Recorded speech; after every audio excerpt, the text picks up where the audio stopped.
திமுக கூட்டணி பற்றி கண்டிப்பாக பேசணும்னு நினைக்கிறேன். சாரி, ஒரு நல்ல ஃப்ளோவை டிஸ்டர்ப் பண்ணுறது தான். இது மாதிரி தான் சீரியஸாக அரசியல் பேசுனது குறுக்கா மறுக்கா ஒரு சிலர் அரசியலுக்கு வந்து இது மாதிரி பண்ணுவாங்க. தேர்தல் நெருக்கத்தில் ஒரு சின்ன சலசலப்பு எழுந்திருக்கோ, நேத்தைக்கு அந்த பாம்பை நான் போட்டது இன்னைக்கு எவ்வளோ தூரத்துக்கு வெடிச்சிருக்கு பார்த்தீங்களா அப்படின்னு விஜய் அவர்கள் பேசுகிறாரு. ஃபஸ்ட்டு அவர் பாம்பும் போடலை, ஆட்டம் பாம்பும் எத்தனை வரல. அண்ணா காலத்திலே சொன்னாங்க மாநிலத்தில் வந்து சுயமாக ஆட்சி, மத்தியில் கூட்டாட்சி. அப்போ அதுக்கு என்ன அர்த்தம்? இது படிக்கலைன்னா இப்படி தான் புதுசாக நான் தான் E=MC² கண்டுபிடிச்சான்னு வந்து சொல்லுவீங்க. விஜய் சாரை பொறுத்தவரைலாம் ஒரு சாங்கு, ஒரு வைப்பு, ஸ்பீக்கரில் ஒரு 4 டான்ஸு, அப்புறம் ஒரு பஞ்சு டைலாக்கு, அதுக்கப்புறம் ரிப்பீட்டு. வந்தால் போனால் 3 பேர் மயக்கச்சவங்க தான் ரிப்பீட்டு, இப்படியே போயிட்டு இருக்கோம். இடைத்தேர்தல் தோக்குறதுன்றது எல்லாருமே தோற்றுருக்காங்க, எல்லா காலத்தையும் தோற்றுருக்காங்க. உதாரணத்துக்கு இப்போ இருக்கிறார்ல மாணிக்கம் தாக்கூர், அதிகமாக சவுண்டு பேசிகிட்டு இருக்கிறாருல, அவர் தோற்றுருப்பாருன்றது எல்லாருமே சொல்கிறாங்க, திமுக காரங்களே சொல்கிறாங்க. ஒருவேளை அதிமுகவும் பிஜேபியும் கூட்டணி இருந்தால் ஃபஸ்ட்டு மாணிக்கம் தாக்கூர் தான் தோற்றுருப்பார். 2.0 3.0 அம்மையார் ஜெயலலிதா இல்லை, அதிமுக பிளவுபட்டிருக்கு. அப்படி இருக்கும்போது ஏன் ஒத்தையில் தனியாக 234 தொகுதி நிற்க வேண்டியதானே? இப்போ காங்கிரஸை கைட்டி விடலாம்ல, அந்த தைரியம் இருக்கா? ஒன்று வந்து நாம் தமிழ் கட்சியை பொறுத்தவரையிலும் 3வது பெரிய கட்சி as per records of election commission of India. 2வது அண்ணனோட வளர்ச்சி வீழ்ச்சி எல்லாத்துக்குமே காரணம் அண்ணன் தான். எதனா ஒரு கருத்து சொல்லிட்டு புஹாஹா அப்படின்ட்டு போயிடுவார் அண்ணன். மக்கள் வந்து ரொம்ப ரொம்ப தெளிவானவங்க. கன்ஃபியூஷன்லாம் கட்சிக்காரங்களுக்கும் நமக்கும் பத்திரிகையாளருக்கும் தான். யார் ஜெயிக்க போகிறாங்கன்னு அந்த ஆர்வம். யார் வேணால் தோக்கலாம், எப்போ வேணால் தோக்கலாம், எப்படி வேணால் தோக்கலாம். தோல்வி தான் நிதர்சனமான உண்மை. அந்த தோல்வி பயம் இருக்கிற காரணத்தினால தான் போன பொங்கலுக்கு இல்லாத ஒரு முக்கியத்துவம் இந்த பொங்கல் தித்திப்பு பொங்கலாக மாறிச்சு. ஒரு அரசியல்வாதினா அந்த ஊரில் எத்தனை பூத்து என்ன இருக்குது, நம்ம எப்படி போய் அந்த ஓட்டை கவருன்னு மைக்ரோ லெவலில் இறங்கும். ஆனால் இது is a very tough election. AIADMK பலவீனமாக இருக்குது தான், இருந்தது உண்மை தான். பலவீனமாகவே இருக்கும்னு நினைக்கிறது தான் தப்பு.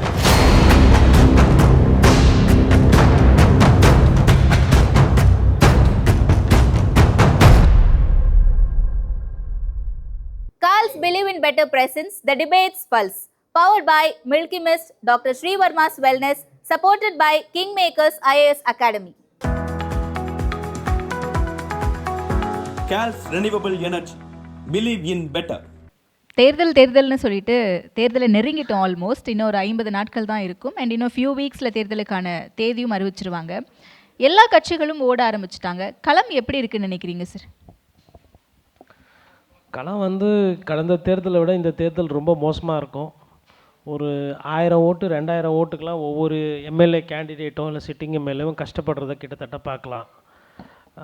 நம்ம காசு கொடுத்துட்டோம், இல்லை நம்ம வந்து எதிர்கட்சியில் இருக்கோம், நம்ம வந்து ஒரு திரைப்பட நட்சத்திரம், நம்ம வந்து நல்ல தமிழ் பேசுகிறோம் அப்படின்னு சொல்லிட்டுலாம் வந்து இந்த தேர்தல் கடந்து போக முடியாது. 4 முனை போட்டி.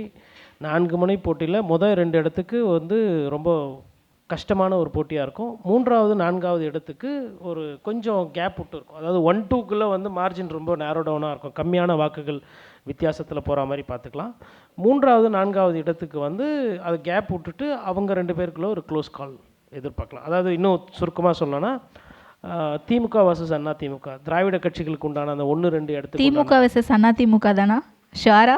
ஆமாம், அதில் எனக்கு மாற்று கருத்தில் ஒரு பத்திரிகையாளராக நான் பார்க்கும்போது அது வந்து திமுக வர்சஸ் அதிமுக தான்.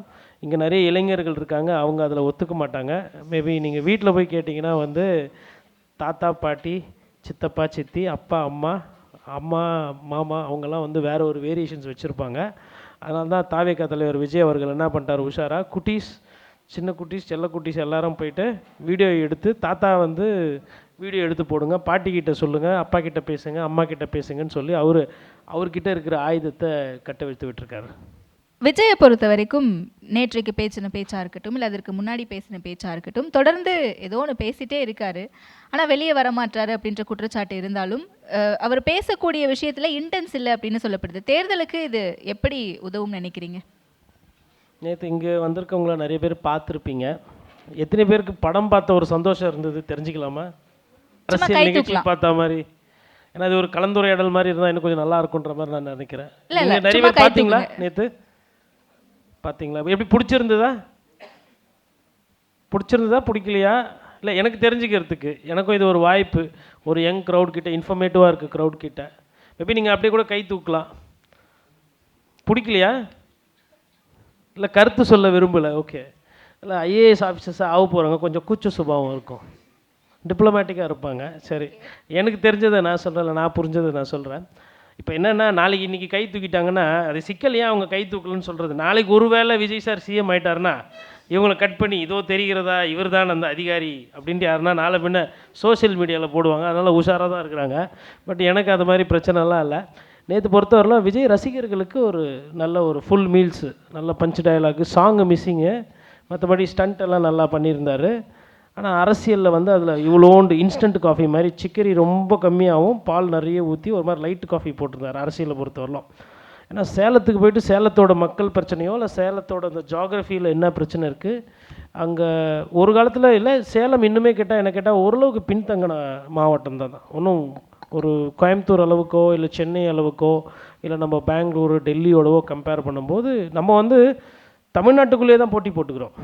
ஒரு யூஎஸ் மாதிரி வந்து ஒவ்வொரு டிஸ்ட்ரிக்டோ இல்லை ஒவ்வொரு ஸ்டேட்டுமே வந்து மேலே வரணும் அப்படின்ற அந்த எண்ணோட்டத்தை சேலம் வந்து இன்னமும் பின்தங்கி தான் இருக்குது. அப்படி இருக்கும்போது விஜய் அவர்கள் வந்து ஒரு சேலத்தை வந்து யூஎஸில் இருக்கிற ஒரு ஸ்டேட்டோடவோ இல்லை லண்டனில் இருக்கிற ஒரு நகரத்தோடவோ இல்லை சிங்கப்பூர் மாதிரி ஒரு விஷயத்தோட கம்பேர் பண்ணி பேசியிருந்தார். இல்லை சேலத்தில் இருக்கக்கூடிய பிரச்சனை அங்கே என்ன விதமான அரசியல் அப்படின்னு பார்த்தா, அப்போ அவர் வந்து ஒரு இடத்துக்கு போகிறோம், நேற்று கூட்டத்துக்கு வந்தவங்களாம் சேலத்தில் இருந்தவங்க, அவங்களுக்கு ஒரு அரசியல் அவங்களுக்கு உண்டான தேவைகளை பற்றி எதுவும் பேசலை.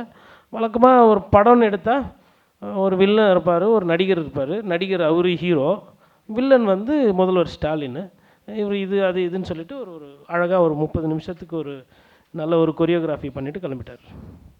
எல்லா விஷயத்தையும் ஒரே மேடையில் அட்ரஸ் பண்ண முடியாது அப்படின்ற ஒரு ஆஸ்பெக்ட் இருக்குல்ல சார்? அது நீங்கள் பண்ணுற ப்ரிப்பரேஷனை பொறுத்து இருக்குது. ஐயா திருவள்ளுவர் வந்து திருக்குறள் கொடுத்தாரு, மொத்தம் கொஞ்சம் 1000 சில்லற குறள் உலகத்தையே கைக்குள்ளே கொடுத்துட்டு வந்துட்டார்ல. அது பிரெயின் சம்மந்தம், ரேம் சம்மந்தமான விஷயம். அதுக்கு இன்னும் கொஞ்சம் பயிற்சி தேவை. ஈன்ஸ்டீன் இருக்கார், அது மாதிரி ஈன்ஸ்டீனோட E=mc², இல்லை டார்வின் தத்துவமாகட்டும், every action and equal reaction, அதெல்லாம் வந்து ஒரு எல்லாமே சின்ன சின்னது தான் நான் சொல்கிறது. Miles to before I me sleep அப்படின்ற மாதிரி வேர்ட்ஸ்வர்த் எழுதியிருந்தாங்க. அது நேரு கூட அவருக்கு பிடிச்ச வாசகங்கள். அதெல்லாம் சின்ன விஷயங்கள் தான், பட் அதனுடைய அர்த்தங்கள் பார்த்திங்கன்னா ரொம்ப ஆழமாக இருக்கும். அந்த மாதிரி நேற்று அவர் புது கவிதையோ இல்லை பழைய கவிதை எதுவும் சொன்ன மாதிரி எனக்கு தெரியல. மற்றபடி அவர் ப்ரிப்பரேஷன் வந்து ரொம்ப இன்னும் நிறைய பண்ண வேணும். இப்போ இங்கே இருக்கிறவங்க எல்லாருமே அதிகமாக ப்ரிப்பேர் பண்ணுறவங்க தான். ஒரு நாளைக்கு இவங்க எனக்கு தெரிஞ்சு current affairs, political scenario, constitution, history, அதுக்கப்புறம் எதனா சப்ஜெக்ட் ஸ்பெஷலைசேஷன் தான் எப்படி பார்த்தாலும் 8 மணி நேரம் வச்சா தான் ஒரு ஐஏஎஸ் அதிகாரி குறைந்தபட்சம். நான் சொல்கிறது த ஷார்பஸ்ட் ஆஃப் ஷார்பஸ்ட் மைண்ட்ஸ். ஆனால் அரசியலில் ஒண்டி இந்த அதிகாரிகளெல்லாம் கட்டுப்படுத்தணும். ஆனால் நான் படத்தில் வர மாதிரி டயலாக் சொல்லிட்டு பஜனை பாட்டு போயிடுவேன். ஆனால் நீங்கள் முதலமைச்சராக ஆக்கணும்னா அதை எப்படி ஏற்றுக்கொள்ள முடியும்? பயிற்சிக்கு ஏற்ற இது தானே கிடைக்கும். நேற்று வந்து அவர் எதுவும் அவ்வளோ பெருசான ஒரு அரசியல் விஷயங்கள்லாம் எதுவும் பேசின மாதிரி எனக்கு தெரியவில்லை. டிஎன்பிஎஸ்சி இஷ்யூவை பேசியிருக்காரு. தொடர்ந்து இங்கே இருக்கக்கூடிய சிக்கல்கள் அப்படின்னு சொல்லிட்டு ரிப்பீட்டடாக பெண்களுக்கு சேஃப்டி கிடையாது அப்படின்றத சொல்கிறாரு. அண்ட் ரிப்பீட்டேட்டிவாக விஜய் அவர்களுக்கு போட்டி, அதை தாவேக்காவுக்கு போட்டி டிஎம்கே தான் அப்படிங்கிறதையும் அட்ரெஸ் பண்ணுறாரு. களத்தில் மக்கள் சந்திக்கிறீங்க நீங்கள் நிறைய, மக்களுடைய ரெஸ்பான்ஸ் எப்படி சார் இருக்குது? எந்த கட்சிக்கு ஆதரவு அப்படிங்கிறத ஒரு அனாலிசிஸாக பண்ணி சொல்ல முடியுமா? விஜய் சாரோட ப்ரோக்ராம் நிறைய பார்க்குறீங்கன்னு நினைக்கிறேன். அதனால் ஒரு விஷயத்துலேருந்து இன்னொரு விஷயம் ஜம்ப் பண்ணி போகிறீங்க. ஃபஸ்ட்டு டிஎன்பிஎஸ்சி வருவோம். டிஎன்பிஎஸ்சிக்கு முன்னாடி 2 நாளைக்கு முன்னாடி நான் வந்து திருவத்தூரில் கோயிலுக்கு போயிருந்தேன். காலையில் கிட்டத்தட்ட வந்து ஒரு 300 பேர் இருக்காங்க. ஹெச்ஆர்என்சி டிபார்ட்மெண்ட்டில் ஜூனியர் அசிஸ்டண்ட் வேலைக்கு. நிறைய பேருக்கு வந்து தலையில் முடியே இல்லை, வயசாகி போயிருக்கு. நிறைய பெண்கள் வந்து குழந்தைகளே வந்து 10வது 11வது படிக்கிற அளவுக்கு இருக்கிறாங்க. என்ன மாதிரியே நிறைய பேர் சுகர் இருக்கவங்களாம், ஒருத்தர் சுகர் மாத்திரை போட்டார், அதை வச்சு தெரியும். அப்படி இருக்கிறவங்க வேலை தேடி இன்னும் சுற்றிக்கிட்டு இருக்காங்க. இப்போ கவர்மெண்ட்டில் ஒரு வேலை கிடைக்குதுன்னா அதனுடைய தேவை எந்த அளவுக்கு இருக்குது அப்படின்றதுக்கு ஒரு ஹெச்ஆர்என்சி டிபார்ட்மெண்ட்டில் ஜூனியர் அசிஸ்டண்ட்டுக்கு இருக்கக்கூடியது வடிவுடையம்மன் கோயிலில் நான் பார்த்தது 2 நாளைக்கு முன்னாடி. அதற்கு கொஞ்ச நாளைக்கு முன்னாடி பப்ளிக் சர்வீஸ் கமிஷன் டிஎன்பிஎஸ்சி இது வந்து எவ்வளோ பேர் கிட்டத்தட்ட அழுவில், ஒரு சிலருக்கு கண்ணீர் வருது. ஏன்னா அந்த ஒரு தேர்வுக்கு ப்ரிப்பேர் பண்ணுறது எவ்வளவு சிரமம் அப்படின்றது அது படிக்கிறவங்களுக்கு தான் தெரியும், கஷ்டப்படுறவங்களுக்கு. கிட்டத்தட்ட தமிழகத்துக்கே அசிங்கப்பட வேண்டிய ஒரு நிகழ்வு. 5 அதிகாரிகளை வந்து சஸ்பெண்ட் பண்ண மாதிரி சொல்லப்படுறாங்க. பட் இதுக்கு முன்னாடி நடந்ததில்லை. அப்படி ஒரு இஷ்யூவை வந்து டிஎன்பிஎஸ்சி தேர்வு அப்படின்ட்டு அவர் போயிட்டார். 10 செகண்டுக்கு மேலே பேசல. அது கிட்டத்தட்ட லட்சக்கணக்கான பேரோட ஒரு கனவு. 5 லட்சம் பேர் 4 லட்சம் பேர் ப்ரிப்பேர் பண்ணுறாங்க. 20,000 பேர் 30,000 பேர் ப்ரிலிம்ஸ் எல்லாம் தாண்டி கொஷின்ஸ்க்கு வருவாங்க, இன்டர்வியூவுக்கு. அப்படி இருக்கும்போது ஒரு தலைவராக வரவருக்கு ஜனங்களுக்கு என்ன தேவை, நாட்டில் என்ன பிரச்சனை இருக்குது, ஒரு தேர்வை கூட நடத்த முடியாத ஒரு அரசாங்கம் இருக்குது, அதுவும் நமக்கு பிடிக்காத அரசாங்கம், அதை எதிர்த்து கேள்வி கேட்கணுன்னா அப்போ இவர் எவ்வளோ அதை பற்றி படிக்கணும், எவ்வளோ வேக்கன்சி இருக்குது, குரூப் 1னா என்ன, குரூப் 2னா என்ன, டிஎன்பிஎஸ்சியில் என்ன தப்பு நடந்தது, யார் பண்ண தப்பு, அதுக்கு நீங்கள் என்ன நடவடிக்கை எடுத்தீங்க ஸ்டாலின் சார் கேட்கணும்ல. இப்போ நான் பேசினது 40 செகண்ட் ஆகிருக்கும், இன்னும் ஒரு 20 செகண்ட் கூட பேசினா 1 நிமிஷம் இருக்கும்ல. இப்போ நம்ம என்ன சொல்கிறோம், டிஎன்பிஎஸ்சி பேசிட்டார், அதுக்கப்புறம் என்ன பண்ணுறோம், எதிர்கட்சி பிரச்சனையை எழுப்பிட்டார், அட்ரஸ் பண்ணிட்டார். அது இல்லையே, அதில் எங்கே ஒரு புத்தி கூர்மை, எங்கே பிரச்சனை என்ன அடையாளம் கண்டிங்களா, அதுக்கு என்ன தீர்வு, அதுக்கு என்ன சொல்யூஷன் கொடுத்தீங்க, அங்கே பாதிக்கப்பட்டவங்களுக்கு அந்த மாணவர்களுக்கு ஆறுதலாக ஒரு 2 வார்த்தை அங்கே. அப்போ வேற சார் லீடர்ஷிப், அதுதான் அங்கே பிரச்சனை. நான் இப்போ இவர் விஜய் சார் இங்கே கேள்வி கேட்குறதுனால திமுக பண்ணது சரி, கடந்த காலத்தில் அதிமுக காலத்தில் டிஎன்பிசி சூப்பராக இருந்தது, அந்த விவாதத்துக்கு நான் போகவே இல்லை, அந்த தப்பை நான் செய்யவும் மாட்டேன். ஆனால் இவர் மாற்றுன்னு சொல்லிட்டு வர ஒரு பேக்கேஜே இல்லாமல் வராரு, எந்த பிரச்சனையும் இல்லை அவருக்கு. அவர் நல்ல கேள்வி கேட்கணும், நல்ல அரசியல் பண்ணணும், ஆனால் அதை பண்ணுறாரான்னு என்ன கேட்டிங்கன்னா இல்லை. அப்போ அவருக்கு இன்னும் பயிற்சி தேவை, இன்னும் அரசியல் புரிஞ்சுக்கணும், அரசியல் மயமாக அவர் மாறணுன்றது தான் நம்மளோட கருத்து. ஆனால் தொடர்ந்து புதிய கட்சியாக இருக்கக்கூடிய விஜயை நோக்கியே இந்த கேள்விகள் எல்லாம் கேட்கப்படுதோ அப்படின்ற ஒரு விஷயமும் பார்க்கணும்ல சார். ஏன் விஜய் இதை கேட்கல, ஏன் விஜய் இதை கேட்கலன்னு. எதிர்கட்சியாக பிரதானமாக இன்றைக்கி மக்களால் தேர்ந்தெடுக்கப்பட்ட அதிமுக இருக்காங்க, அவங்க என்ன பண்ணிட்டாங்க அப்படின்ற ஒரு கேள்வியும் இருக்கே. அதிமுக அதுக்கு ஒரு அறிக்கை விட்டாங்க, அதுக்கப்புறம் போராட்டம் பண்ண போகிறோன்ற மாதிரி சொன்ன மாதிரிலாம் நான் செய்தி படித்தேன். பட் இங்கே பிரச்சனை என்னென்னா, ஒரு முகம் பார்க்குறதுக்கு அழகாக வசீகரமாக இருந்தால் அதுதானே பேசு பொருள் அதிகமாக இருக்குது. விஜய் சாருக்கு கிடைக்கிற ட்ராக்ஷன் எடப்பாடி பழனிசாமிக்கு கிடைக்கிறது இல்லை. இதே சேலத்தில் ஒரு கரடியாக கற்றுனாலும் அதை பற்றி இல்லை, ஏன்னா அது சாதாரணமான ஒரு முக அம்சம். இபிஎஸ் அதான் இப்போ என்ன போய் பார்க்கலாம், முதலமைச்சராக இருந்தாரா, ஓ அப்படியா சரி ரைட்டு, அந்த பக்கமாக போனால் கூட யாரும் போய் பார்க்க வரல. அரசியலுக்கு வசீகரம் கிடையாது, சினிமாவுக்கு வசீகரம் இருக்குது. எப்பயுமே ஒரு விஷயம் அட்ராக்டிவாக இருக்குன்னா அதுக்கு பின்னாடி போய் விழுறதுன்னா ஜாஸ்தி. ஒரு பேங்க்கில் போஸ்ட் ஆஃபீஸில் போட்டிங்கன்னா இவ்வளோ ஃபிக்ஸ்டு வரும்னா அங்கே போய் போட மாட்டாங்க. யாருன்னா ஒருத்தர் சீட்டு கம்பெனிக்காரரும் நான் இவ்வளோ காசு எக்ஸ்ட்ராவாக அட்ராக்டிவாக தரேன்னா அங்கே போய் பணத்தை போட்டு ஏமாறுவாங்க. அந்த தன்மை இருக்க தான் செய்யுது. அதனால் விஜய் அவர்களை ஏன் நம்ம கூர்ந்து இது கேட்குறோன்னா, நம்ம மற்ற கட்சிகளை கேட்காம இல்லை, விஜயம் சேர்த்து நம்ம கேள்வி கேட்குறோம். நீங்கள் கேட்டிங்க, அதுக்கு நான் பதில் சொன்னேன். திமுக கூட்டணி பற்றி கண்டிப்பாக பேசணும்னு நினைக்கிறேன். திமுக கூட்டணி ரொம்ப இன்டாக்டாக இருக்காங்க அப்படின்ட்டு இவ்வளவு நாள் நம்ம பார்த்துட்டு வந்துட்டு இருந்தோம். தேர்தல் நெருக்கத்தில் ஒரு சின்ன சலசலப்பு எழுந்திருக்கோ பவர் ஷேரிங்கை பற்றி அப்படின்ற ஒரு கொஸ்டின் இருக்குது. நேற்றைக்கு அந்த பாம்பை நான் போட்டது இன்றைக்கி எவ்வளோ தூரத்துக்கு வெடிச்சிருக்கு பார்த்தீங்களா அப்படின்னு விஜய் அவர்கள் பேசுகிறாரு. இப்படியே தான் இருக்க போதா, யாருக்காக விஜய் வெயிட் பண்ணுறாரு, இல்லை காங்கிரஸ் ஏதாவது செவி சாய்ப்பாங்களா? ஃபஸ்ட்டு அவர் பாம்பும் போடலை, ஆட்டம் பாம்பும் எத்தனை வரல. ஏன் அப்படின்னா, விக்கிரவாண்டியில் வச்ச பாம்பு இவ்வளோ நாள் கழித்து வெடிதுன்னா அது பாம்பே இல்லை. ஃபஸ்ட்டு அதை செக் பண்ணணும். ஒரு பாம்பினுடைய தன்மை என்னன்னா, வச்சவொன்னு வச்சாதான் பாம்பு, இல்லைனா பாம்பு வச்சவனுக்கு தான் அசிங்கம். காதலன் படம் பார்த்துருப்பீங்க, அது என்ன பாம்புன்னு நினச்சியா பூ நினச்சேன்னு கேட்பார் ஒரு படத்தில், ரகுவரன் கேட்பார். டைம் பாம்பு கேள்விப்பட்டுக்கிறேன், ஆட்டம் பாம்பு கேள்விப்பட்டுக்கிறேன், அப்புறம் டிஃபன் பாக்ஸில் வச்சுக்கிற பாம்பு பார்த்து கேள்விப்பட்டிருக்கிறேன். இதெல்லாம் பத்திரிக்கை இருந்தால் நான் கேள்விப்பட்டிருக்கேன், பார்த்துருக்கேன். ஆனால் வெடிக்காத ஒரு பாம்பு இருக்குன்னா அது விஜய் சார் வச்ச பாம்பு தான். பாம்பு வச்சது உண்மைன்னா கூட்டணி விட்டு காங்கிரஸ் இவர் வந்துட்டு அப்புறம் சொல்லணும், பாரு தூக்கிட்டேன் பாரு காங்கிரஸ் கட்சியை, இல்லை கூட்டணியை உடச்சிட்டேன், இவர் ஆட்சியில் அதிகாரம் பங்கு தரேன்னு சொல்லிட்டு இவர் காலையிலேருந்து கடையை வச்சு கூப்பிட்டுக்கிட்டே இருக்கார், யாரும் வந்த பாடு இல்லை. ஃபஸ்ட்டு அது. ரெண்டாவது, இவங்க மற்ற கட்சியெல்லாம் விஜயை வைத்து பேரம் பேசிக்கிட்டு இருக்கிறாங்க, இது ரெண்டாவது உண்மை. மூணாவது, அவர் பேசிக்கின்ற அந்த வேலையில் கூட அவரை நம்பி யாரும் கூட்டணிக்கு வரல. அப்புறம் என்ன, நான் ஆட்சியில் பங்கு அதிகார பங்கு, நான் ஒரு பாம்பு வச்சேன் அது வெடிச்சுதுன்னா, இது புதுசாலாம் இல்லை. அண்ணா காலத்திலே சொன்னாங்க. என்ன சொன்னாங்க, மாநிலத்தில் சுயமாக ஆட்சி, மத்தியில் கூட்டாட்சி. அப்போ அதுக்கு என்ன அர்த்தம், ஸ்டேட்டில் பவர் ஷேரிங் கிடையாது, சென்டரில் பவர் ஷேரிங். இது படிக்கலைன்னா இப்படி தான் புதுசாக நான் தான் E=MC² கண்டுபிடிச்சான்னு சொல்லுவீங்க.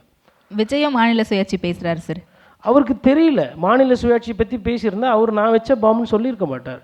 ஓகேங்க. இன்னொரு விஷயம் பாருங்கள், நேற்று ஒரு மிஸ்டேக்கு, யாருன்னா ஒருத்தர் 1% வாங்கி காட்டுங்கன்னு கேட்குறாரு. நாம் தமிழர் கட்சி சீமான் அவர்கள் 8.2 விழுக்காடு வாங்கியிருக்கிறாரு. போன தேர்தலில் அது எலெக்ஷன் கமிஷனோட ரெக்கார்ட்ஸு. அதற்கு முன்னாடியுமே அந்த கட்சி 1% மேலே வாங்கியிருக்கு. ஜிகே மூப்பனார் தமிழ் மாநில காங்கிரஸ்னு பிரித்து வாங்கியிருக்காரு. கேப்டன் விஜயகாந்த் இவரை போன்றவே தனியாக கட்சி நடத்தி அவர் எதிர்கட்சி அந்தஸ்து வரலும் போயிருக்காரு. விஜயகாந்த்னா வேறு எங்கேதுனா முகம் வாங்கிட்டு வச்சாரா, இல்லை அவர் அரசியல் வாரிசா? எதுவுமே கிடையாது.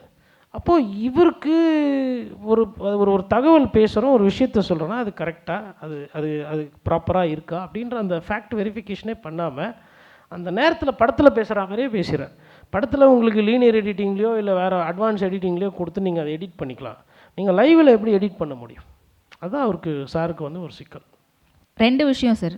ஒன்று, யார் முதல்வர் வேட்பாளராக இருப்பாங்க, யார் முதலமைச்சராக இருப்பாங்க அப்படிங்கிறது. 2வது, எதிர்க்கட்சி தலைவராக யார் இருப்பாங்க அப்படிங்கிறது. ஆனால் இங்கே பொதுவாக சொல்லப்படுற ஒரு விஷயம் அப்படின்னா டிஎம்கே திரும்பவும் ஆட்சிக்கு வருவாங்க அப்படிங்கிறது. 2வது இடத்துக்கு தான் போட்டியே இருக்க போகுது. எதிர்க்கட்சி தலைவராக விஜய் அவர்கள் வருவாரா இல்லை அதிமுக வருவாங்களா அப்படின்னு சொல்லிட்டு அந்த நரேட்டிவை நீங்கள் அது நம்புறீங்களா? இப்படி தான் போட்டி இருக்க போகுது அப்படின்னு சொல்லிட்டு.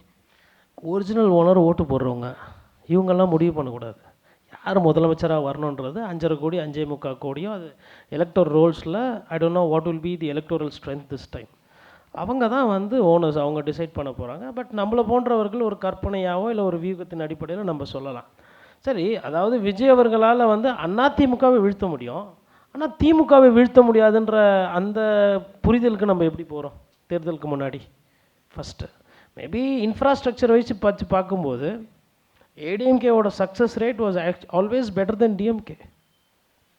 அதையும் நம்ம கடந்து போகிறோம். 10 வருஷமாக அதிமுக தோற்றுது கிடையாது, ஆனால் 10 வருஷமாக திமுக தோற்றுருக்கு.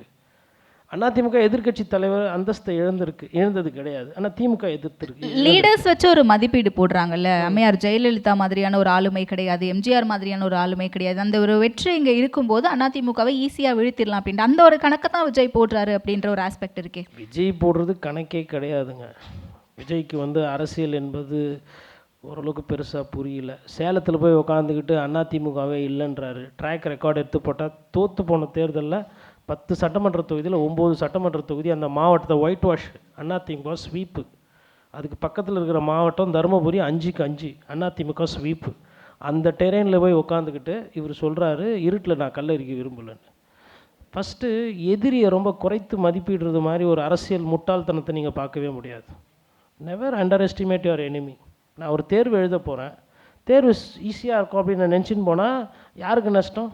எனக்கு தான் நஷ்டம். யார் ஃபெயில் ஆக போகிறது? நான் தான் ஃபெயில் ஆவேன். அதே மாதிரி தான் இவர் வந்து ரொம்ப அண்டர் எஸ்டிமேட் பண்ணுறது. அதேமாதிரி டிஎம்கே வந்து வாரிசு அரசியல், குடும்ப அரசியல், நான் அதை வீழ்த்திடுவேன் அப்படின்றது. வீழ்த்த முடியாத சக்தி கிடையவே கிடையாது. அதிமுகவையும் வீழ்த்தலாம், திமுகவும் வீழ்த்தலாம். அதுக்கேற்ற ஸ்டாமினா, எண்டூரன்ஸு, கான்சன்ட்ரேஷன், அதுக்கேற்ற ப்ரிப்பரேஷன் அதெல்லாம் இவர்கிட்ட இருக்கா? பயிற்சி இருக்கா? ஒரு தொலைநோக்கு பார்வை இருக்கான்னா அதெல்லாம் அவர்கிட்ட இல்லை. அப்போ அவர் வந்து ஒரே தேர்தலில் இப்போ நம்ம உட்காந்து பேசுகிறது வந்து ஒரு IAS academy, king makers IAS அகாடமியில் வந்திருக்கோம். இவங்க யாருன்னா நீங்கள் வாங்க எங்ககிட்ட 2 மாதத்தில் இல்லை 2 வருஷத்தில் உங்களை ஐஏஎஸ் ஆக்கி காட்டுறேன்னு விளம்பரம் பண்ணுவாங்களா? ஏன் பண்ண மாட்டேன்றாங்க? ஏன்னா அது நடைமுறையில் சாத்தியம் இல்லை. ஒரு ஐஏஎஸ் அதிகாரியாக ஒருத்தர் உருவாகிறாருன்னா 10வது வரலும் நல்லா படிச்சிருக்கணும், 12வதுலேயும் நல்லா படிக்கணும், அதுக்கப்புறம் ஒரு பேசிக் ஃபவுண்டேஷன் இருக்கணும், ஒரு அண்டர்ஸ்டாண்டிங் இருக்கணும், அதை தாண்டி ஒரு ஷார்ப் அண்ட் சவுண்ட் மைண்ட் இருக்கணும், அதை தாண்டி டெடிக்கேஷன் இருக்கணும், ஃபேமிலியோட கோஆப்ரேஷன், அவ்வளோ சாக்ரிஃபைஸ் போகுது ஒரு அதிகாரி ஆகிறதுக்கு. இது நீங்கள் எந்த துறை வேணால் எடுத்துக்கோங்க. இவர் வந்த உடனே ஃபஸ்ட்டு பிரேக் டான்ஸ் போட்டு நல்லா ஆடினார். ஃபஸ்ட்டு படத்துலலாம் இவரோட டான்ஸ் எப்படி இருந்தது, இப்போ எப்படி இருக்குது? அந்த டான்ஸை விட இந்த டான்ஸ் தானே நல்லா இருக்குது. அதனால் அவருக்கு அது புரியறதில்ல. அவர் பாலிடிக்ஸ் என்ன நினைக்கிறான்னா இட்ஸ் இன்ஸ்டன்ட் அண்ட் இட்ஸ் ஈஸின்னு நினைக்கிறேன். பாலிடிக்ஸ் இருக்கிறதுல one of the most toughest ஃபீல்டுங்க என்ன கேட்டால். ஏன்னா you have to not only spend sleepless nights. ரொம்ப முக்கியமான விஷயம் என்னென்னா எங்கேருந்து பிரச்சனை வரும், எங்கேருந்து ஏரோஸ் வரும்னே தெரியாது. அது வந்து ரொம்ப ஒரு கஷ்டமான ஒரு ஃபீல்டு. அந்த ஃபீல்டை வந்து எதிரில் இருக்கிறவங்களையும் அவர் ரொம்ப அசால்ட்டாக நினைக்கிறாரு. அரசியலையுமே அவர் வந்து ஒரு பார்ட் டைமாக தான் பண்ணுறார், ஃபுல் டைமாக பண்ணலை. 5000 இன்றைக்கி கேஷில் கிரெடிட் போட்டிருக்காங்க.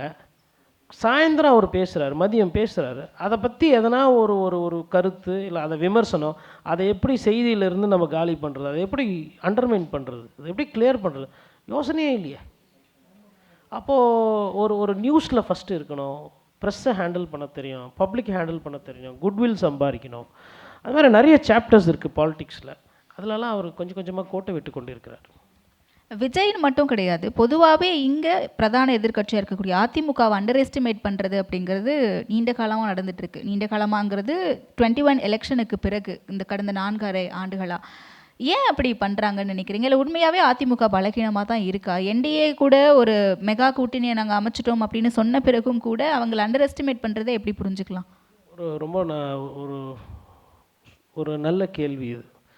அதாவதுங்க, நேச்சுரல் செலெக்ஷன் என்று ஆங்கிலத்தில் சொல்லுவாங்க. அதாவது இப்போது ஒரு வீட்டிலையே பார்த்திங்கன்னா ஒரு 5-6 பேர் இருக்காங்க அப்படின்னா, அந்த எல்லாருமே ஒரே ஃபேமிலியிலேருந்து வரவங்க தான். அந்த 5-6 பேர்லேயே யாருன்னா ஒருத்தர் வந்து கொஞ்சம் எக்ஸ்ட்ரா எனர்ஜியோடு உழைப்பார். அவரோட உழைப்புன்றது வந்து அந்த குடும்பத்தை மேலே தூக்கிறதாகட்டும், இல்லை குடும்பத்தை ஒத்துமையாக வச்சுக்கிறதாகட்டும், அந்த ஒருத்தருக்கு ஃபேமிலிக்குள்ளேயே ஒரு சின்ன சின்ன சண்டை, சின்ன சின்ன சச்சரவு வரும்.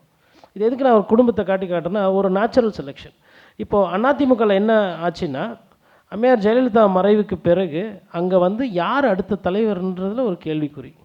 சசிகலா அவர்களுக்கு அந்த இடம் இருந்தது, ஆனால் அது வந்து அந்த இடம் அவங்களுக்கு கிடைக்கல. காரணம், ஒரு பப்ளிக் சிம்பத்தியோ பப்ளிக் கிட்ட ஒரு பெரிய நல்ல பேரோ அவங்களுக்கு இல்லை.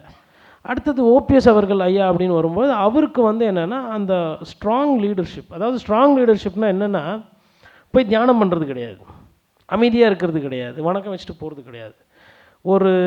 ஒரு விஷயத்தை வந்துட்டு செம்தியாக செஞ்சார்ப்பா, அது நல்லது கெட்டது அப்புறம் சொந்த கட்சிக்காரன் வந்து அதை நம்பணும், எங்காலும் வேறப்பா அப்படின்ற மாதிரி அந்த மாதிரி ஒரு பேசு பொருளை விட்டார்.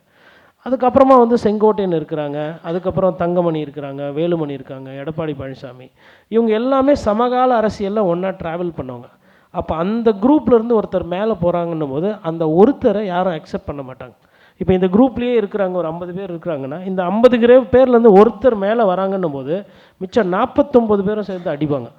அப்போ ஃபஸ்ட்டு இந்த அகாடமிக்குள்ளேயே சண்டை நடக்கும். இந்த அகாடமியிலேருந்து ஒன்று வெளியில் வந்தவொடனே தான் அந்த ஒருத்தர் இன்னொரு அகாடமியில் போய் சண்டை போடுவார். அப்போ வாட் ஹேப்பன் ஃபார் அதிமுக வந்து after the fall of madam Jayalalithaa ஒரு கிரைசிஸ். ஸோ அந்த கிரைசிஸில் natural selection is been test. உங்களில் யார் வலியது வெல்லும், உங்களில் யார் கெப்பாசிட்டி இருக்குது அப்படின்னும் போது பாதி நாள் அதிலே போயிடுச்சு. ஒரு சைடு இந்த சைடு இருந்து ஒருத்தர் எத்தனை போய் டெல்லிக்கு ஃப்ளைட்டில் போயிடுவார், ஒரு சைடு பார்த்தா கட்சிக்கு வெளியில் போயிருப்பார், ஒருத்தர் பார்த்தா கட்சி என்னதுன்னுவார், ஒரு சைடு தியானம் பண்ணின்னு இருப்பாங்க, ஒரு சைடு போயஸ் கார்டன்லேருந்து ஒரு அறிக்கை வரும், ஒரு சைடு வந்து நீ துரோகி, நீ செத்து, நீ வந்து ஜெயிக்கவே மாட்டேன்னு சாபம் விடுற மாதிரி இவ்வளோ பஞ்சாயத்துக்கு நடுவில் இன்னொரு இவங்க பீரியடில் இருந்த ஊழல் கேஸ், அதில் இவர் மேலேயும் குற்றச்சாட்டு, இவர்கள் மேலேயும் ஒரு சில பிரச்சனைகள். இபிஎஸ் வந்து உடனே கௌதம புத்தர் மாதிரி ஒரு க்ளீன் இமேஜ் அப்படி சொல்ல வரலை. அப்போ இவ்வளோ டிஸ்டர்பன்சஸ் இருக்குது. அப்போ தோற்றதுக்கப்புறம் ஜெயிக்கும் போது எல்லாரும் அதிகாரத்தில் நல்லா ஸ்ட்ராங்காக இருக்க மாதிரி இருக்கும். தோற்றதுக்கப்புறம் தான் நீங்கள் எதிர்கட்சியாக என்ன பண்ணுறீங்கன்றதை உங்களோட ஃபிட்னஸை வந்து டெஸ்ட் பண்ணும். So ADMK went through that process.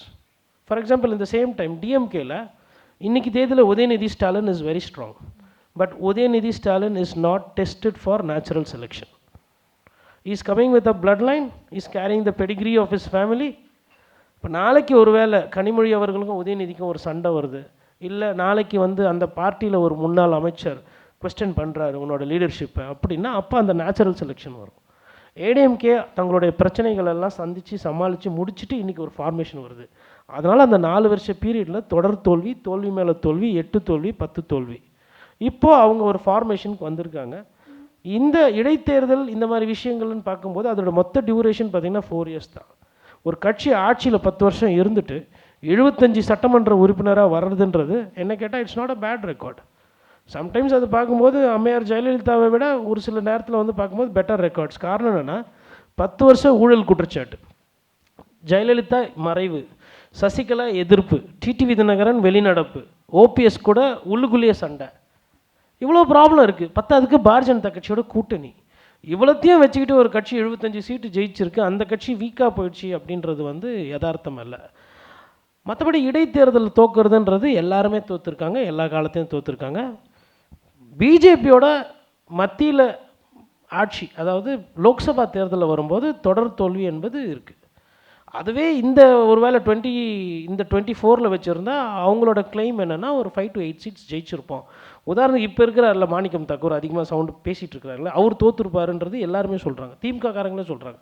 ஒருவேளை அதிமுகவும் பிஜேபியும் கூட்டணி இருந்தால் ஃபஸ்ட்டு மாணிக்கம் தாக்கூர் தான் தோற்றுருப்பாருன்னு. அப்போ அதெல்லாம் வச்சு பார்க்கும்போது நான் என்ன அது ஏன் அந்த கொஸ்டின் வந்தது அப்படின்னா, that question is very valid. AIADMK பலவீனமாக இருக்குது தான், இருந்தது உண்மை தான், அது பலவீனமாகவே இருக்கும்னு நினைக்கிறது தான் தப்பு. So they had a very bad phase. Natural selection நடந்திருக்கு, உள்ளுக்குள்ளே சண்டை, யார் நம்பர் 1 யார் நம்பர் 2 அந்த ப்ராசஸ்லாம் முடிச்சுட்டு இன்றைக்கி அவங்க வந்து ஒரு அலையன்ஸ்க்கு வந்திருக்காங்க. அது பார்க்கணும், மக்கள் அதை எப்படி பார்க்குறாங்கன்றது தான் வச்சு முக்கியம். ஓகே, மேபி அந்த நீங்கள் சொன்ன மாதிரி 8 தோல்வி 10 தோல்வி அதை வச்சு இன்னுமே திமுக வீக்காக இருக்குது அப்படின்ற ஒரு பர்ஸ்பெக்டிவில் பார்க்குறாங்களான்னு தெரியல. ஆனால் திமுக கூட்டணி எந்த அளவுக்கு இன்டாக்டாக இருக்குன்னு சொன்னாங்களோ இன்றைக்கி அவங்களுமே வீக்காக தானே இருக்காங்க. அந்த கூட்டணிக்குள்ளே ஏதாவது சிக்கல் வர்றதுக்கான பாசிபிலிட்டிஸ் இருக்குதா நீங்கள் பார்க்குறீங்களா எலெக்ஷன் நெருக்கத்துக்குள்ளே இந்த வித்தின் ஃபியூ டேஸில்? இது ஒரு தொடர்ந்து இன்னொரு நல்ல கேள்வி. இன்னொரு பிரதான கட்சியை வைத்து இந்த 2 விதமாக பார்க்கணும். ஒன்று, திமுகன்ற கட்சி வீக்காக இருக்குன்னா கட்சி வீக்காக இல்லை, கட்சி இன்னும் ஓரளவுக்கு ஸ்ட்ரென்த்தனாக தான் இருக்குது. என்ன காரணம்னா அந்த கட்சியோட பலவீனம் ரெண்டுமே ஒன்று தான். It is run by a family. So அந்த ஃபேமிலியில் யாருன்னா ஒருத்தர் வருவாங்க. நம்ம இந்த படம்லாம் பார்த்துருப்போம், முசாஃபா படம் பார்த்துருப்போம். அதில் வந்து அந்த லயன் கிங் ஃபேமிலி வந்து ஒரு லைனை தூக்கின்னு வந்து காட்டுவாங்க. அந்த லைன் தான் உங்களோட அடுத்த இளவரசர்னுவாங்க. கிட்டத்தட்ட அந்த மாதிரி தான் இருக்குது. ஸோ அந்த ஃபேமிலியில் உடனே சரி நான் வந்து இந்த குடும்பத்துலேருந்து வந்துட்டேன், நான் உழைக்காமல் இருக்கலாமான்னு அப்படி கிடையாது. வந்தாலும் உழைச்சாதான் உங்களுக்கு, நீங்கள் சேப்பாக்கத்தில் நின்னாலும் சரி இல்லை திருவாரூரில் போய் நின்று செஞ்சாலும் சரி, உழைச்சாதான் மக்கள் ஓட்டு போடுவாங்க. அப்போ மக்கள் அங்கீகாரம் கொடுத்துட்டாங்கன்னா தட் இஸ் பீன் அக்செப்டட். இது ஒரு ஃபேரான ஒரு விஷயம். பட் இதில் என்ன ஒரு சிக்கல் அப்படின்னு பார்த்தீங்கன்னா, அடுத்த லெவல் ஆஃப் பார்ட்டியில் யூனிட் இன்டாக்டாக இருக்குது. மேபி ஒரு தென் சென்னைனா அப்போ அங்கே மாவட்ட செயலர் மா சுப்பிரமணியன், அதே மாதிரி நீங்கள் திருச்சின்னா அங்கே KN நேரு, அது மாதிரி தலகர்த்தாக்களை போட்டு சீஃப் டெயின் மாதிரி ஒருத்தரை டிஸ்ட்ரிக்டில் போட்டு அவங்க பார்ட்டியை ரன் பண்ணுறாங்க. அந்த பார்ட்டிக்குன்னு ஒரு ஐடியாலஜி, அதுக்கப்புறம் தமிழ் கல்ச்சரோடு அதை தன்னை ஈடுபடுத்திக்கிறது, அந்த ப்ளஸ்ஸு மைனஸு கலாச்சாரத்தை பற்றி பேசுகிறது அதுவும் இருக்கும். அதே நேரத்தில் கல்குவாரி மணல் குவாரி அதுவும் நடக்கும். ஸோ எல்லாமே இருக்குது. ஸோ ஒரு பார்ட்டிக்கு நல்லது கெட்டது மோசம் மிக மோசம் நல்லது மிக நல்லது அது மாதிரி எல்லா ஆஸ்பெக்ட்ஸும் இருக்கிறதுனால திமுக ஒருத்தவரை பார்ட்டியாக இன்டாக்டாக இருக்குது.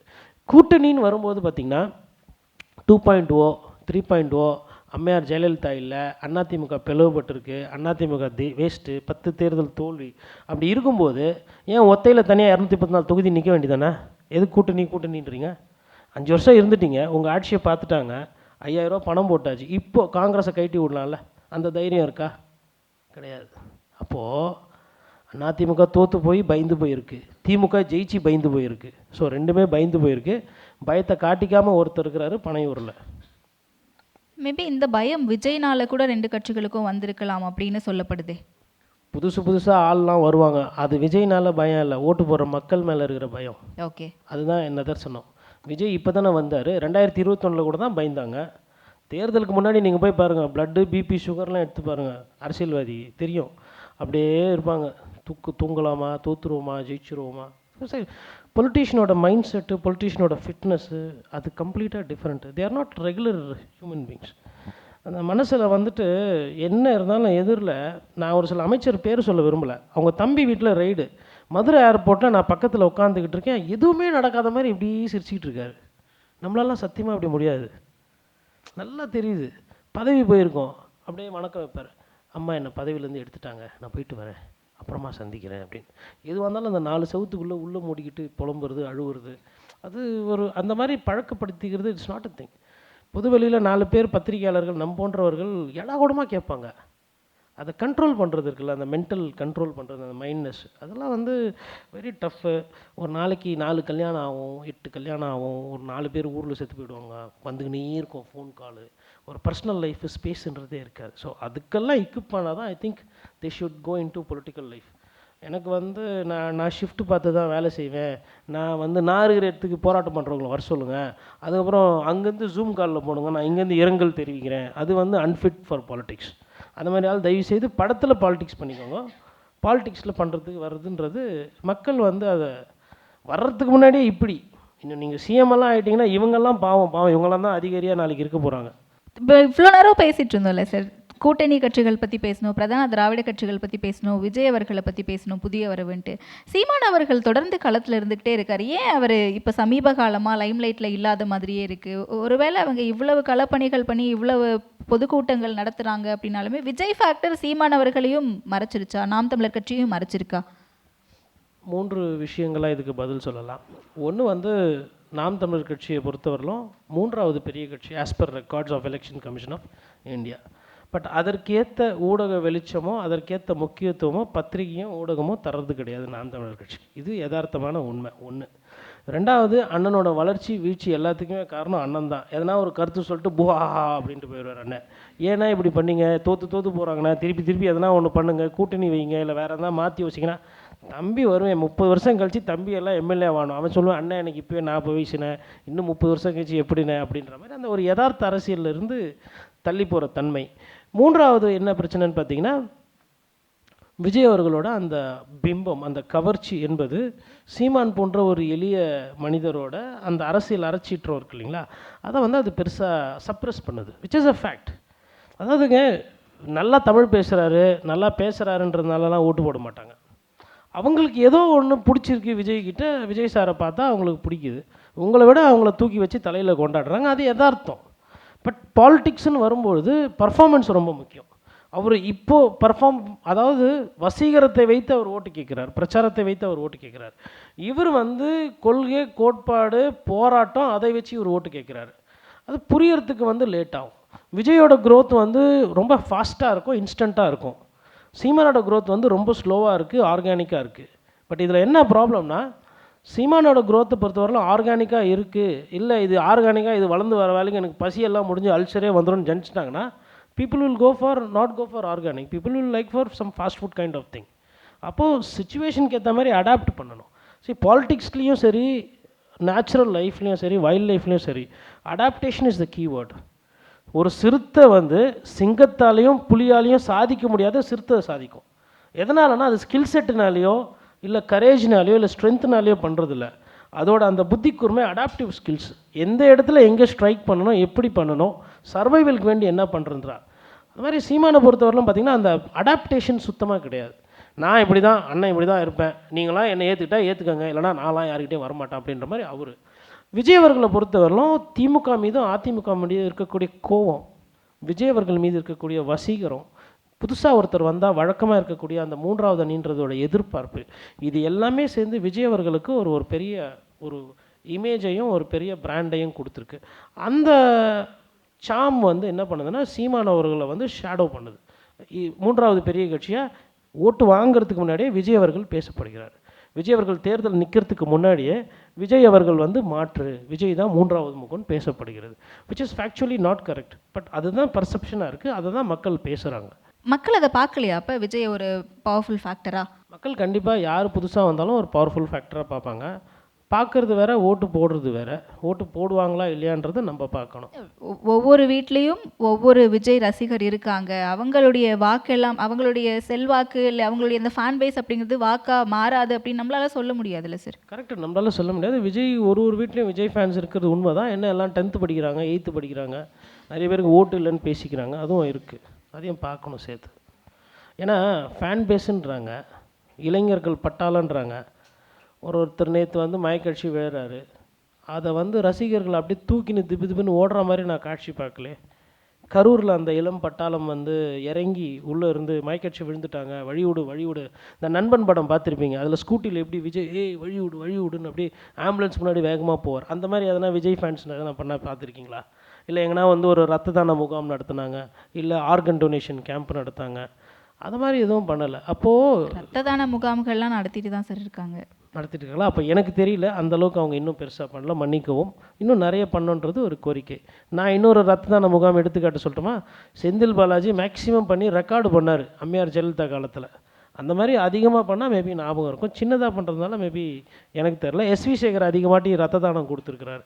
எதுக்கு இதெல்லாம் தெரியுதுன்னா, விஜய் சார் சைஸுக்கு பெருசாக பண்ணணும், அதுதான் சொல்ல வரோம். மேபி நான் குறைச்சி மதிப்பிடல, எனக்கு தெரியல, நான் அதுக்கு தவறு, மன்னிப்பு. 200 வெல்வோம்னு திமுக சொல்கிறாங்க, 210 வெல்வோம்னு அதிமுக சொல்கிறாங்க. இவங்க 2 பேருமே ஊழல் கட்சி, போட்டியே திமுக வெர்சஸ் தாவேகா தான் அப்படின்னு விஜய் சொல்கிறாரு. சீமான் அவர்கள் எல்லாத்துக்கும் மாற்றி எல்லாருமே ஊழல், நான் தான் தனியாக நிற்பேன்னு சொல்கிறாங்க. பட் மக்களுடைய மைண்ட் செட்டை பொறுத்த வரைக்கும் இந்த தேர்தல் களத்தில் வந்து புரிஞ்சிக்க முடியாத ஒரு நிலையாகவே இருக்கும். மற்ற தேர்தல்கள்லேருந்து இந்த தேர்தல் எந்த அளவுக்கு வேறுபட்டு இருக்கு, இல்லை மாறுபட்டு இருக்குன்னு நீங்கள் நினைக்கிறீங்க? மக்கள் வந்து ரொம்ப தெளிவானவங்க. தமிழ்நாட்டில் வந்துட்டு எல்லாம் பேசுவாங்க, டீ கடையில் பேசுவாங்க, துணி எடுக்க போகும்போது கடையில் பேசுவாங்க, வீட்டில் பேசுவாங்க, எல்லாம் பேசுவாங்க. அந்த லாஸ்ட்டு ஒரு 3-4 டேஸில் ஒரு மைண்ட் செட்டுக்கு வருவாங்க. யாரை டிக் பண்ணுறது, யாரை இன்ட்டு போட்டு வீட்டுக்கு அனுப்புறது, இல்லை இன்ட்டு போட்டு அவங்களே கண்டினியூ பண்ண சொல்கிறது அப்படின்ற மாதிரி. அதெல்லாம் வச்சு பார்க்கும்போது அவங்க வந்து ரொம்ப wise people of Tamil Nadu when it comes for voting pattern. இன்னொரு எடுத்துக்காட்டு ஜார்க்கண்டில் பார்த்திங்கன்னா அந்த முதலமைச்சர் வேட்பாளர் தோப்பார், ஆனால் அந்த கட்சி ஜெயிக்கும். அந்தளவுக்கு தெளிவான வாக்காளர்கள்லாம் இருக்கிறாங்க. அப்படி இருக்கும்பொழுது அவங்க என்னென்னா கன்ஃபியூஷன்லாம் கட்சிக்காரங்களுக்கும் நமக்கும் பத்திரிகையாளருக்கும் தான், யார் ஜெயிக்க போகிறாங்கன்னு அந்த ஆர்வம். அவங்கள பொறுத்தவரையிலும் இருக்கிற அந்த ஒரு ஓட்டு அவங்கள பாதிச்சுதுன்னா ஓட்டு போட மாட்டாங்க, அவங்க சந்தோஷமாக இருந்தால் ஓட்டு போட்டு போயிடுவாங்க. அதனால் இது 3 முனை 4 முனை போட்டின்னு இருந்தாலும் அது பத்திரிகையாளர்கள் தான் அது பார்வை. பட் ஜெயிக்க போகிறது ஏதோ ஒரு கட்சி, அது சிங்கிள் மெஜாரிட்டியில் அழகாக சிம்பிளாக கவர்மெண்ட் ஃபார்ம் பண்ணிட்டு போகுன்ற மாதிரி தான் நான் பார்க்கிறேன். பிரதானமாக நிறைய விஷயங்கள் பேசிட்டோம். பிரச்சாரம் அப்படிங்கிறது எப்படி இருக்க போகுது அப்படிங்கிறத உங்களுடைய ஃபீல்டு எக்ஸ்பீரியன்ஸஸ்லேயும் உங்களுடைய ஒரு அனாலிசிஸ்லேயும் சொன்னிங்கன்னா நல்லாயிருக்கும்னு நினைக்கிறேன். ஏன்னா இங்கே இருக்கக்கூடிய இஷ்யூஸை அட்ரஸ் பண்ணுறதை விட இப்போ இலவசங்கள் அப்படிங்கிற ஒரு விஷயம் ரொம்ப அதிகமாக இருக்கிறத பார்க்க முடியுது. இப்போ நேற்றைக்கு கொடுத்த அந்த 5000 இருக்கட்டும், இனிமேல் 2 பிரதான திராவிட கட்சிகளுமே 2000 கொடுப்போம் மகளிர் உரிமை தொகை அப்படின்னு சொல்கிறதா இருக்கட்டும், இது எல்லாமே எந்த அளவுக்கு எதிரொலிக்கும்னு நினைக்கிறீங்க? இல்லை இது மட்டும்தான் எதிரொலிக்குமா? இது ஒன்றி தான் எதிரொலிக்கும்னு இல்லை, இது கண்டிப்பாக பிரச்சாரத்து பொழுது பேசு பொருளாகும். உங்களுக்கு சட்ட ஒழுங்கு பிரச்சனைன்றது என்ன கேட்டால் ஒரு பெரிய பிரச்சனையாக நான் பார்க்கக்கூடியது பார்த்திங்கன்னா வேலைவாய்ப்பு, சட்ட ஒழுங்கு பிரச்சனை, அதுக்கப்புறம் இன்ஃப்ளேஷன், மக்கள்கிட்ட பணம் எந்தளவுக்கு இருக்குது. இந்த 3 தான் வந்து எனக்கு தெரிஞ்சு நான் புரிஞ்சுக்கிட்ட வரலும் பெருசாக இருக்கும். இதை தாண்டி ஒரு சில இடத்துல வந்து சாதி வேலை செய்யும், ஒரு சில இடத்துல மத வேலை செய்யும், ஒரு சில ஓட்டுக்கு காசு வேலை செய்யும், ஒரு சில இடத்துல இந்த 2000 5000 வேலை செய்யும். அப்போது டிவி கொடுத்து தோற்று போயிருக்காங்க, பெண்களுக்கு சொத்தில் பாதி அப்படின்ற மாதிரிலாம் பேசி தோற்று போயிருக்காங்க, சத்துணவு போட்டு தோற்று போயிருக்கிறாங்க, தாலிக்கு தங்கம் கொடுத்து ஆடு மாடு கொடுத்து லேப்டாப் கொடுத்து தோற்று போயிருக்கிறாங்க. அப்போ இதில் எது ஒரு உண்மையான ஒரு விஷயம்னா தோக்கிறது தான் ஒரிஜினல். யார் வேணால் தோக்கலாம், எப்போ வேணால் தோக்கலாம், எப்படி வேணால் தோக்கலாம். அம்மையார் ஜெயலலிதா தோற்றுருக்குறாங்க, ஸ்டாலின் அவர்கள் சட்டமன்ற உறுப்பினருக்கே தோற்றுருக்கிறாரு. அப்போது தோல்வி தான் நிதர்சனமான உண்மை. அது யாருக்கு வேணால் எப்படி வேணால் வரும். அந்த தோல்வி பயம் இருக்கிற காரணத்தினால தான் போன பொங்கலுக்கு இல்லாத ஒரு முக்கியத்துவம் இந்த பொங்கல் தித்திப்பு பொங்கலாக மாறிச்சு. போன பொங்கல் கசப்பு பொங்கல், அதுக்கு முன்னாடி பொங்கலே கிடையாது.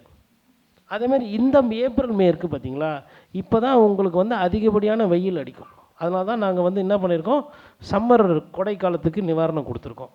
எனக்கு என்ன பிரச்சனைனா, இப்போ டிசம்பர் போச்சு, பயங்கரமான குளிர் இருந்தது ஊட்டியில், குளிர்காலத்துக்கு எங்களுக்கு எதுவுமே செய்யலையே அப்படின்னு அவங்க எதனா கேட்டிருந்தாங்கன்னா இன்னும் சிக்கலாக போயிருக்கும். அதனால் இது எல்லாமே வந்து தோல்வியினுடைய ஒரு பயம். வழக்கமாக அதிமுக கடைசியில் தான் பிரச்சாரத்தை ஆரம்பிக்கும்.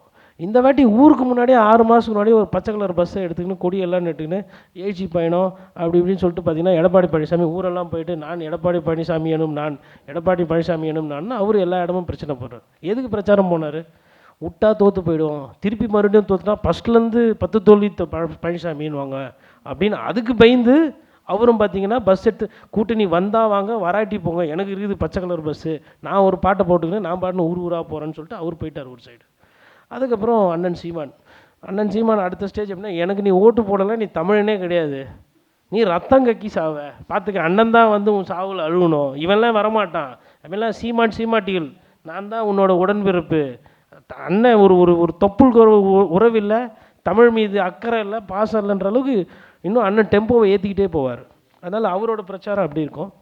விஜய் சாரை பொறுத்தவரையிலும் ஒரு சாங்கு, ஒரு வைப்பு, ஸ்பீக்கரில் ஒரு 4 டான்ஸு, அதுக்கப்புறம் ஒரு பஞ்சு டைலாக்கு, அதுக்கப்புறம் ரிப்பீட்டு, வந்தால் பேசினா 3 பேர் மயக்கச்சி விழுந்தா ரிப்பீட்டு, வந்தால் போனால் 3 பேர் மயக்கச்சி விழுந்தா ரிப்பீட்டு, இப்படியே போயின்னு இருக்கும். இது எல்லாத்துக்கும் நடுவில் மக்கள் இதெல்லாம் பார்க்குறாங்க. மக்கள் என்ன எதிர்பார்ப்போன்னா, ஐயா அம்மா தாயே ஓட்டு போடுங்க தயவுசெய்து அப்படின்ற மாதிரி. சரி நம்ம வீட்டுக்கு வந்து கேட்டுக்கிறாரு, எம்எல்ஏ வராதவர் இப்போ தான் பார்க்க முடியுது 5 வருஷம் கழிச்சு அப்படின்னோடனே எம்எல்ஏ பார்ப்பாங்க, ஓகே நீங்கள் தானா, அது ஆமாங்க, அந்த மாதிரி பார்த்து மக்கள்கிட்ட அந்த கடைசி பிரச்சாரம் இருக்குது பாருங்கள், டோர் டு டோர் பர்சனலாக ஒரு ரேப்போ இருக்கணும். இந்த தேர்தல் ரொம்ப ரொம்ப முக்கியம். இந்த ஃபோனில் வீடியோ போட்டு ஜெயிக்கிறது, வாட்ஸ்அப்பில் சின்னத்துக்கு ஓட்டு கேட்குறது, அப்புறம் ஃபேஸ்புக்கில் ஃபயர் விடுறது, அதெல்லாம் வந்து காலேஜ் பசங்களுக்கு செட் ஆகும். ஓட்டு போடுறவங்களுக்கெல்லாம் சரிப்பா ஃபேஸ்புக்கில் ஓட்டு உனக்கு போட்டுறேன், பூத்தில் வேறு ஒருத்தருக்கு போட்டுடுறேன் அப்படின்ட்டு போயிடுவாங்க. அதனால் அந்த நெட்வொர்க் ரொம்ப முக்கியம். ஒரு அரசியல்வாதினா அது அந்த ஊரில் ஒரு குறைஞ்சபட்சம் ஒரு சட்டமன்ற உறுப்பினர்னால் அது 300 பூத்தில் எத்தனை பூத்து என்ன இருக்குது, நம்ம எப்படி போய் அந்த ஓட்டை கவருன்னு மைக்ரோ லெவலில் இறங்கணும். ஏன்னா இது is a very tough elections. அதிமுகக்கும் திமுகக்கோ இல்லை திமுகக்கோ அதிமுகக்கோ கடந்த காலத்தில் வரலாறு எடுத்து பார்த்திங்கன்னா 3-4% தான் வாக்கு விகிதாச்சாரம். ஒரு 3 லட்சம் 5 லட்சம் ஓட்டு மாறி கீறி போச்சுனாவே ஆட்சி மாற்றம் உறுதியாகிடும். அதனால் they are sitting on a very slender margin. யாருமே வந்து இது வந்து ஒரு ஒரு one of the best government, நான் இந்த கவர்மெண்ட் அப்படியே ரிப்பீட் பண்ணுவேன்ற மாதிரி எம்ஜிஆர் பண்ணியிருக்கிறாரு. அம்மையார் ஜெயலலிதா 2வது முறை ஜெயிச்சதுக்கு காரணம் கூட மக்கள் நல கூட்டணி. மக்கள் நல கூட்டணியில் இருக்கிறவங்க யாருன்னா ஒருத்தர் திமுகவோட போயிருந்தாங்கன்னா அன்றைக்கி திமுக ஆட்சிக்கு வந்திருக்கும். அம்மையார் ஜெயலலிதா 2வது முறை ஜெயிச்சிருக்க மாட்டாங்க. இதுதான் மேக்ஸ் சொல்லுது. அதனால் இந்த எலெக்ஷனுமே வந்து அலையன்ஸ் ஒரு முக்கியமான விஷயம் ஃபஸ்ட்டு. அதுக்கப்புறமா வந்து ஆன்டி இன்கம்பன்சி அதை விட முக்கியமான விஷயம், அது ரொம்ப கீ. அப்புறம் இன்னொரு கீ ஃபேக்டர் வந்து நல்ல வேட்பாளர்.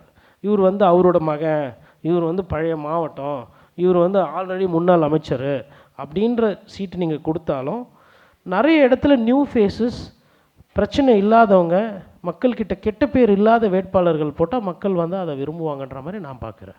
சின்ன ஸ்டூடெண்ட் இன்ட்ராக்ஷன் மட்டும் போயிடலாம்னு நினைக்கிறேன் சார். இப்போ எனக்கு ஒரு 4 வருஷமாகவே பார்த்தீங்கன்னா ஆர்என் ரவி அவர்களுக்கும் நம்மளுடைய தமிழக அரசியல்வாதிகளுக்குன்னு ஒரு சின்ன மோதல் போயிட்டுருக்கு. உங்களுடைய கருத்து என்ன? இருக்கிற பிரச்சனையில் பத்தாதுன்னு இவர் வேறு யார், ஆர்என் ரவி. யோசிச்சு பாருங்கள், நம்ம நாட்டில் எவ்வளோ பெரிய சிக்கல்னு. அவ்வளோ பெரிய பங்களா கொடுத்து கரண்ட்டெல்லாம் போகாத மாதிரி வீடு கொடுத்தா ஃபைலில் கையெழுத்து போட சொன்னால் இவர் போட மாட்டார் சார். 8 நிமிஷம் வந்து தமிழ் தாய் ஃபஸ்ட்டு போடுங்க, ஜனநாயகமான ஃபஸ்ட்டு போடுங்க, 2வது போடுங்கன்றதுக்கு இவருக்கு 4 காரு கான்வாய் ஒன்று. இதுக்கு நம்மலாம் வரி பணம் கட்டணும். என்ன கேட்டால் கவர்மெண்ட் மேலே தான் தப்பு. அவர் தான் வந்து படிக்க மாட்டேன்றாரு தெரியுதில்ல, அவர் எதுக்கு கூப்பிடுறீங்க? எப்பா ரவி நீ வீட்டிலே இருப்பா, நாங்களே பச்சிக்கிறோம்ப்பா. அதெல்லாம் அப்படி தான் டீல் பண்ணணும். நீங்கள் உண்மையிலே மத்திய அரசு எதிர்க்கிறீங்கன்னா அங்கே காட்டியிருக்கணும். ஆமாம் கேட்பாங்க, கான்ஸ்டியூஷனல் கிரைசிஸ். ஆமாம் கிரைசிஸு, முடிஞ்சால் கலை நின்றுக்கிறேன் நான் திருப்பி. எனக்கு இருந்தாலும் தேர்தல் நடத்தணும்ல, நீ முடிஞ்சால் கலை. அதுதான் தைரியமாக இருக்கணும். அம்மையார் ஜெயலலிதா இருந்தால் கண்டிப்பாக அதை பண்ணியிருப்பாங்க. ரவியும் அமைதியாக கையெழுத்து போட்டு போயிருப்பார். நீங்கள் தமிழ்தாய் வாழ்த்து போட்டாலும் சரிங்க, ஜனகணமனா இருந்தாலும் சரி, டிராஃபிக்கே கிளியர் பண்ண மாட்டேறான், கொஞ்சம் டிராஃபிக் கிளியர் பண்ணி கொடுக்க சொல்லுங்கள், நான் ஒரு எக்ஸலன்சி பாருங்கள் அப்படின்னா அதுக்கப்புறமா உடனே ப்ரோட்டோக்காலில் எக்ஸலன்சி கான்வாய் போது வழியை விடுங்க, டிராஃபிக் கிளியர் பண்ணுங்கன்னு அவரும் போயிருப்பார். நம்ம அவர் என்ன பண்ணுறோம், எப்போயுமே மேதகுரு ஆளுநர்ன்றதுனால அவர் என்ன பண்ணுறாரு, மாணவர்கள் சம்மந்தமான ஃபைலில் கூட கையெழுத்து போடாமல், வைஸ் சான்சலர் போஸ்ட்டு போடாமல், நான் வந்து ஐ வில் ஆக்சுவலி கான்ஸ்டியூஷன் என்ன சொல்லுது, the governor is suppose to act and assist the government as per the aid and advice of the council of ministers led by the chief minister. அதுதான் சரத்து. ஆனால் அதற்கு சம்மந்தம் இல்லாமல் அவர் ஒரு சைடு ஒரு அரசியல் பண்ணுறாரு. அவருக்கும் அண்ணாமலைக்கும் ஒரு கோஷ்டி பூசல். யார் பிஜேபியில் மேலே ஜிகிட்ட நிறைய பேர் எடுக்குது. எப்போ இதனால் நிறைய பேருக்கு பாதிக்கப்படுறாங்கன்னா அது புரியல. ஆர்என் ரவியால் தமிழக பாஜக கவுண்டியில் தமிழக மக்களுக்கும் பிரச்சனை. ஏன் அதை நான் சொல்கிறேன்னா, பிஜேபி வளரலைன்றாங்கல்ல, இந்த மாதிரி ஆளுநர்லாம் இருந்தால் இன்றைக்கி இல்லை என்றைக்குமே வளராது.